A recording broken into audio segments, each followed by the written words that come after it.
What's up, creeps? Exorcist here, and you are tuned in to another edition of Scurred. All right, one of our last movies we watched in 2022 was a movie called Mindcage. And I've been surprised by all of the other almost negative reviews that I've seen. Rotten Tomatoes gave this thing a 20%, IMDb a 4.5 out of 10, and I actually thought it was really good. Kept my attention the whole time. I don't know if I would call it scary, but I think the plot was enough to keep the whole thing going, and the cast on top of that. So let's take a good, quick, deep dive into this thing, and let's run through Mindcage, which isn't necessarily labeled a horror film, even though there are some horrifying parts. It's more of a mystery, kind of a mind horror film. But all of the things that they did right were enough for me to give it a fairly decent number. So let's go ahead and jump into it. I want to start with the cast. Martin Lawrence, John Malkovich.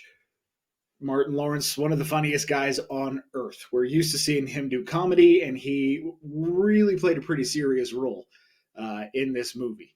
On the flip side of that, John Malkovich is an absolute legend, and he plays the best bad guys ever.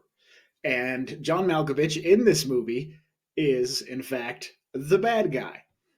Okay? Or a bad guy, not the bad guy, but a bad guy. We top that off with one of my new favorite actresses, Melissa Roxburgh.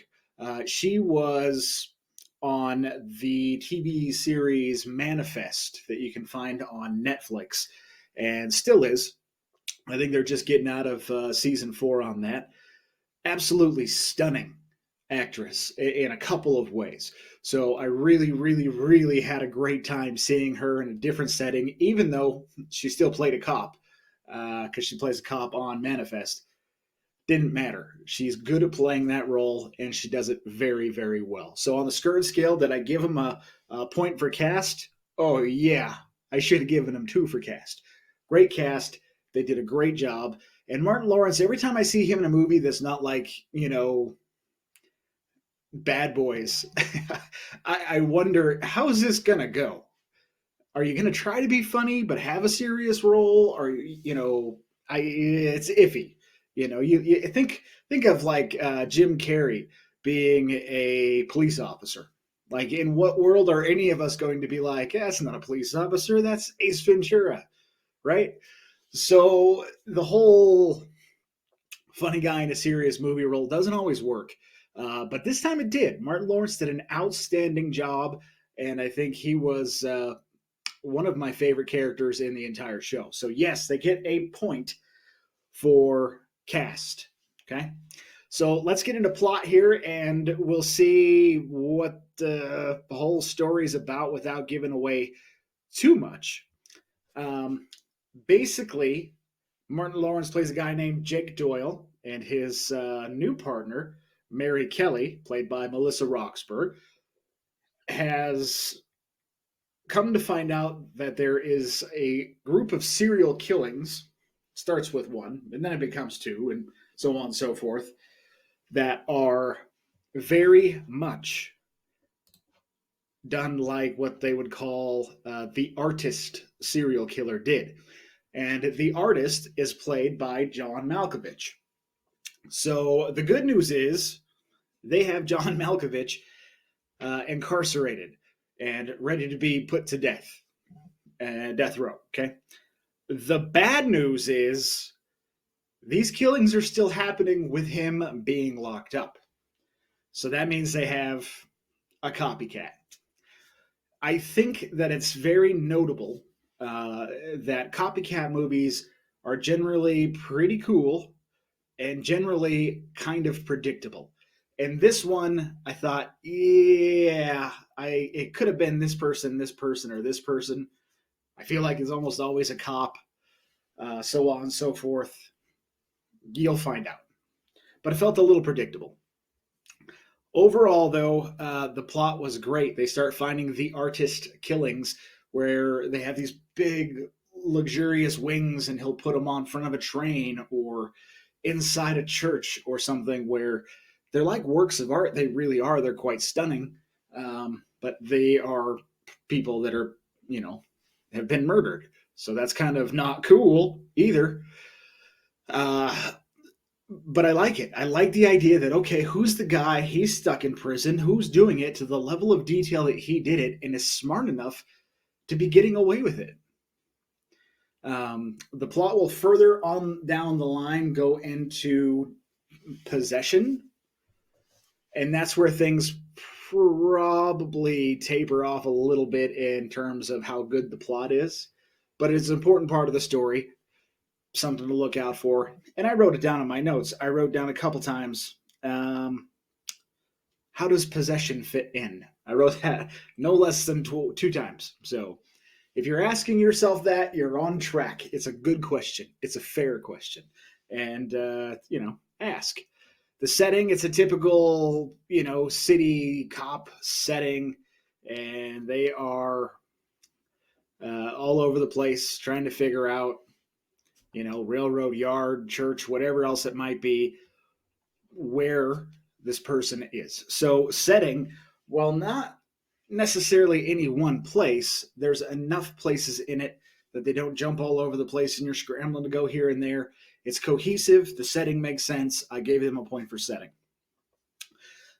Special effects. So this one is not one of those movies where there's like, the dark thing in the corner that comes out and has teeth, and I can't stand that. This is really well done. The effects in this movie, as grim as it sounds, come down to the dead bodies. And how beautiful and masterful they actually make this turn out to be. The artwork is stunning. And I will say that is probably the special effects within the movie. And it's great. They did a great job. So I did give them a point for effects. Continuity. So here's a little bit of the trouble with continuity. What we learn is Jake Doyle, who is Martin Lawrence, was originally the man responsible for catching the artist. So we hear some of that, and then it jumps back and forward, and then it jumps to a partner. The partner lit himself on fire, like standing there watching, Jake Doyle, and just lit the match, boom, up in flames. So you're going, okay, that's kind of weird. And they'll jump from that story off into what's currently happening. They'll go into, Mary Kelly's romantic relationship, who turns out to be like disgraced priest or something. And so I thought he was the killer, I'll tell you that much. That's who my money was on. But it wasn't. A little spoiler. But so it jumped back, forward, here, left, there, right, and they're back in the prison. They're out of the prison. They're going back to the house. They're out of the house, in the new house, in his old house, back to the prison. It goes all over the place, which I'm sure a real life situation like this does. There's got to be a lot of checking in and going to this place and to that place. But this was almost hard to follow in that respect. So for continuity, I did not give them a point. Now, the antagonist is a tricky one, okay? If I were to say John Malkovich's character, the artist, was the antagonist, then I probably would have give them a point for it. But he really wasn't. He really wasn't necessarily what I would label as the antagonist. The antagonist is whoever out there is still killing people and being a copycat, if you would, to the artist. And you don't find that out till the very end, so it's really hard to get a feel for the antagonist. And two, I almost would have went a completely different direction if it were me. Which it wasn't. So you guys, good job. I still loved it. I did not give them a point for antagonist. Couldn't do it.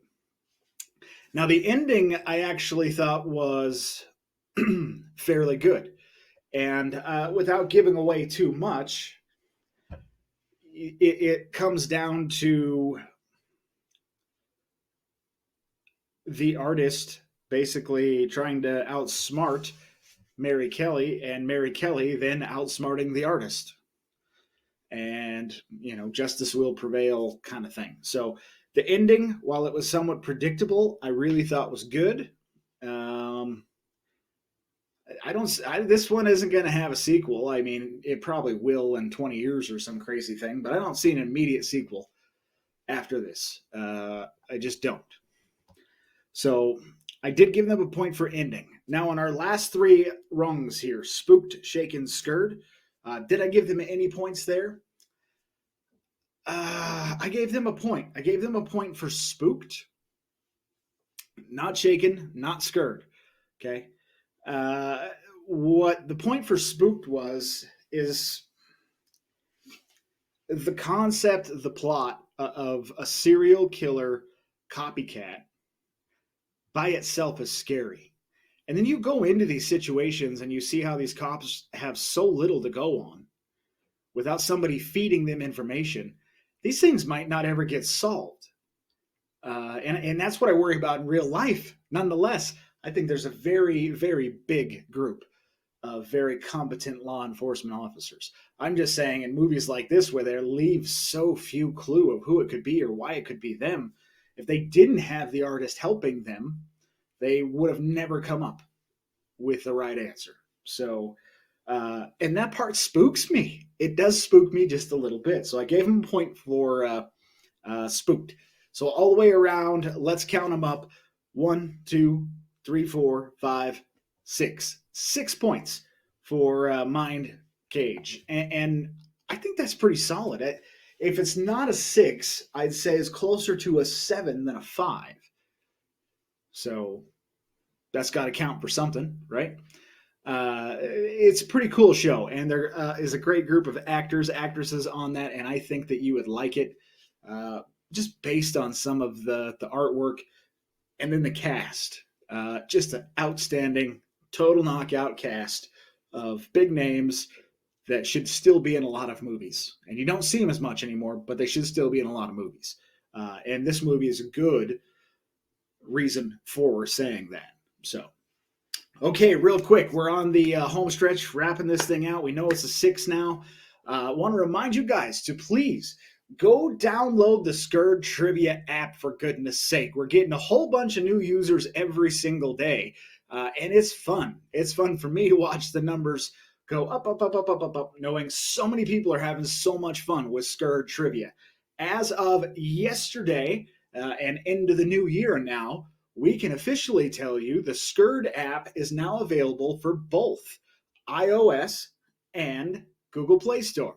Okay, so the App Store from Apple and the Google Play Store for Google, you can find it. Just write in Scurred Trivia. Boom, pops right up. You download it and you are answering trivia questions, hopefully a lot of them. If not, you need to watch more scary movies. So final shameless plug, please subscribe, hit the like button, show some love. We love the love that you show us. Okay, much appreciated. That said, we're wrapping this one up. Mindcage gets a solid 6. Really enjoyed it. I do encourage you to watch it. I can drop a link down there for you for the Amazon. You can go rent it, buy it for yourself. That'll also help out the channel. Much appreciated. And as I always say, until next time, I hope you sleep tight.